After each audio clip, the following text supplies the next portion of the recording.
Hello everyone. In this video of SolidWorks Simulations, I want to talk about a metric for mesh quality.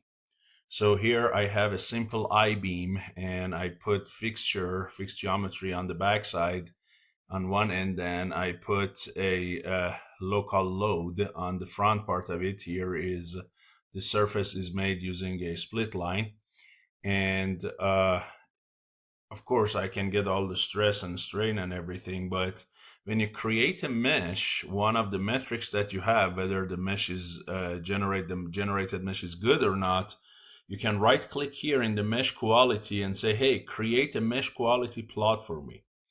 And then it says, hey, what do you want me to use as the metric? Just the mesh itself. And when it says mesh itself, actually there is a metric associated to it. But the one that I want to talk about, especially this last one, but aspect ratio also is an important thing. So if you have a tetrahedral, that's a good mesh if all the sides are almost equal.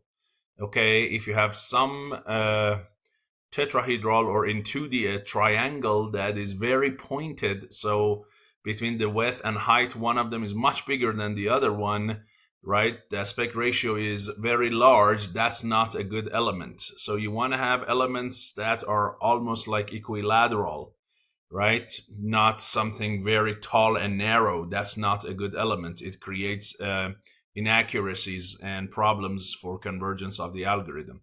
Now, the one that I want to talk about is this guy here called Jacobian ratio, which is the default of SolidWorks. And you see, depending on the element you pick, there are different number of points in it. So 4, 16, 29, and so on. Okay, and if you want, you can go to the help of it, and it tells you which element have what, how many number of Jacobian points, right? So for instance, your element is linear or quadratic or anything, you can get 4 points, you can get 16 points, you can get 29 points, or so on. And here is the help of SolidWorks. If you want, you see it mentioned that the default are the 16 Gaussian points, right? And you see that not only we have Jacobian ratio and aspect, then we have also these guys, the element volume, area, and skewness too. Okay, and skewness and element area are just for the shells, right? For basically 2D elements. So you can get some stuff here, but what is Jacobian itself, the default of SolidWorks, Jacobian ratio? What is it? That's what I want to talk about here. So before I start, I want to tell you that this picture here, this one, and these two equations, these are taken from this lecture here online, okay?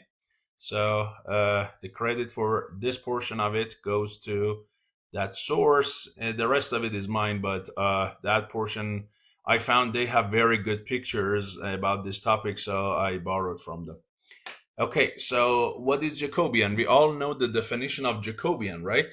If you have a multivariable function, you have several multivariable functions, and you want to find the derivatives of these functions with respect to the variables, or one vector with respect to another vector, the first derivative, you can form a matrix of these derivatives, first order derivatives, which we call Jacobian. For instance, if you have a function like f1 of, let's say, x and y, and you have another function f2 of x and y, now if you put this f1 and f2 in a vector f, and if you put the variables x and y in something like vector x, or let's call it z, for instance, so we have unique characters.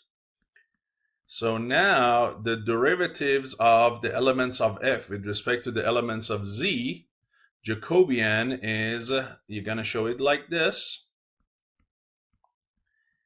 And in this case, so since you have two functions, two variables, that's going to be a 2 by 2. Each row has one function, each column has one variable. So this is like partial of f1,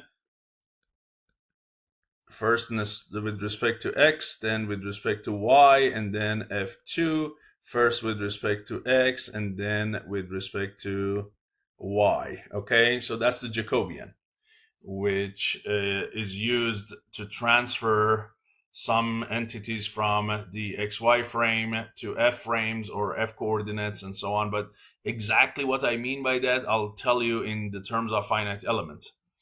Okay, so it's a matrix of partial derivatives. First derivatives. Good. Now, what does it do in terms of finite element? Well, in finite element, you know that the elements that we use, they have their own what we call natural coordinates, right?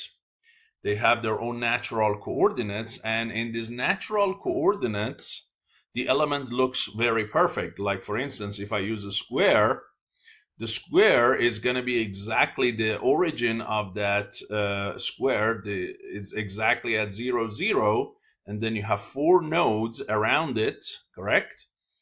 And that is this perfect shape of a square in the natural element. But now when you want to fill this 2D shape with a bunch of squares, you're not going to get those perfect squares all over, and they are not all going to be perfectly aligned with X and Y axis. Many places you clearly see they are rotated, and many places they have to what? They have to deform a little bit so they can match the boundaries. So you see your square kind of turns into a basically quadrilateral shape. So this is in the actual coordinates world. This is in the natural coordinates where the mode shapes are defined, right? Or not mode shapes, the shape functions, I'm sorry.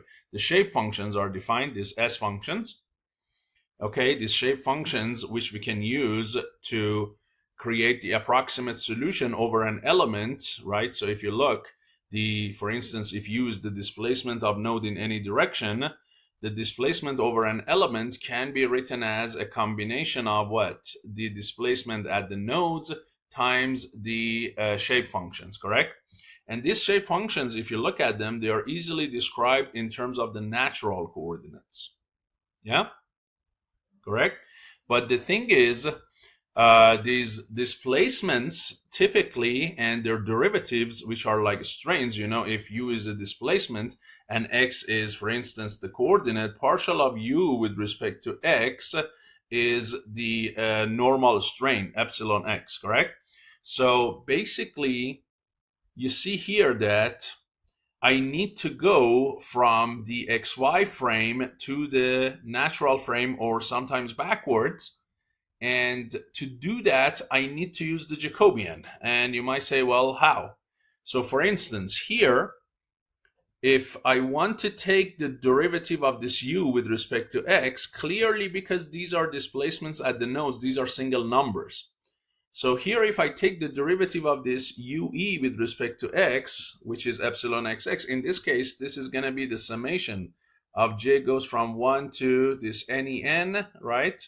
Number of elements, and then again this uji is a simple number. Now I need to take partial of the shape function sje with respect to what? With respect to x.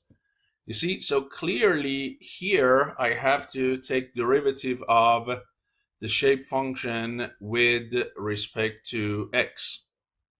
But my shape function is defined in the natural coordinate here, basically xi and eta. So how do I do that? Well, I use the Jacobian. I say partials of s that I need them with respect to x and y. I can relate them to partials of s with respect to xi and eta, which I can easily take simple derivatives from these quadratic functions. But I need to multiply it by this matrix here, which is what? Which is my Jacobian. And here, x and y are the independent variables, and this xi and eta are what? Are your dependent variables. Or backwards, you can say backwards. You can say x is a function of xi and eta, y is a function of xi and eta. Okay, so using these functions, or as I said the other way around, you can say this is the xi function. Sorry, let me use proper notation. This is like the xi of x and y. And eta is also the eta function of x and y. So using these functions, You can go from one coordinate to another, and so you need this Jacobian to transfer the result. Now, what is this Jacobian ratio? So the Jacobian is clear. What is Jacobian ratio? What is that? Well, first of all, we need to talk about the determinant of this Jacobian. The determinant of this Jacobian is very important. Why? Because basically it tells you, remember, these transformations are how you go from natural coordinate to actual or vice versa. The thing is, this Jacobian describes how your element is stretched, skewed, or distorted. Well, how? Well, you look at the determinant of this J. If this determinant is bigger than 0, means this transformation that you're doing and the element that you got in the actual frame is a valid element. If it's 0, means it's a collapse element. It could be like a 1D element. And if it's less than 0, that is not even possibly physically possible, okay? So that is not a quadrilateral element. So looking at J and the sign of J, you can see whether an element is, when it's transformed, whether that transformed version is valid at all or not. Now here you can see if the determinant is positive, it's valid, fine. But it doesn't tell you whether this valid element is a nice equilateral triangle or something very tall and pointy like this. Remember, we want the first one, we don't want the second one. So how can we do that? Here is where we define this guy called Jacobian ratio, which is the value of this determinant of Jacobian calculated inside of your elements at all of those Jacobian points, 16 of them, 29 of them, as many as you decide. So you get 16 different determinants of Jacobian at each and every one of those points inside this quadrilateral.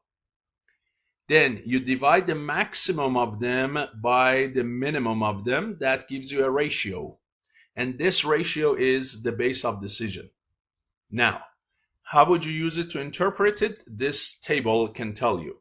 If this ratio is about 1, means the max and minimum of these determinants are all almost equal magnitude, this is perfect. That's where your element is like a quadrilateral or square or something very perfect, uniform, undistorted. So ideally you want this ratio close to 1. If it's between 1 to 3, still that element is a reasonable shape. If it's between 3 to 10, now you start to getting quite a bit distorted. Still, you might accept it.